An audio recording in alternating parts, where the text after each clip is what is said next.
ಬೀಳ್ಕೊಡುಗೆಯಾದ ಕೆಲವೇ ಕ್ಷಣಗಳಲ್ಲಿ ವಧುವಿನ ಕಾರು ಅಡ್ಡಗಟ್ಟಿದ ಪ್ರೇಮಿ. ಮದುವೆ ಮಂಟಪದಿಂದ ಹೊರಬರುತ್ತಿದ್ದಂತೆ ಶಾಕ್. ಅಯೋಧ್ಯೆಯ ದಿನೇಶ್ ಮತ್ತು ಮಹಿಮಾ ಅವರ ಮದುವೆ ಮುಗಿದು ವಧು ಅತ್ತೆಯ ಮನೆಗೆ ಹೊರಟಿದ್ದಾಗ ರಣವಿಜಯ್ ಎಂಬ ಯುವಕ ತನ್ನ ಸಹಚರರೊಂದಿಗೆ ಬೈಕ್ ಅಡ್ಡಗಟ್ಟಿ ಸಿನಿಮೀಯ ಹೈಡ್ರಾಮಾ ಸೃಷ್ಟಿಸಿದ್ದಾನೆ.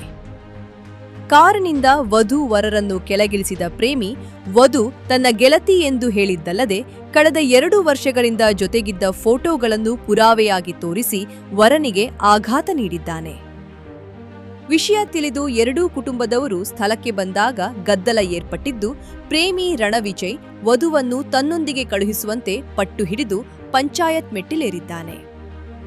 ದಿನವಿಡೀ ನಡೆದ ಸಂಧಾನ ಮತ್ತು ಫೋಟೋಗಳ ಚರ್ಚೆಯಿಂದ ಅಸಮಾಧಾನಗೊಂಡ ವರನ ಕಡೆಯವರು ಮದುವೆಯನ್ನು ಅಲ್ಲಿಗೆ ಮುರಿದು ವಧು ಇಲ್ಲದೆಯೇ ಹಿಂತಿರುಗಲು ನಿರ್ಧರಿಸಿದ್ದಾರೆ.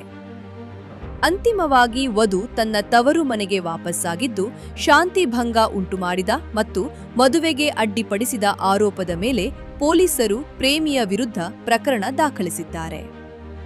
ಇನ್ನಷ್ಟು ಸುದ್ದಿಗಳಿಗಾಗಿ ನೋಡ್ತಾ ಇರಿ ಸೌರಂ ಟಿವಿ.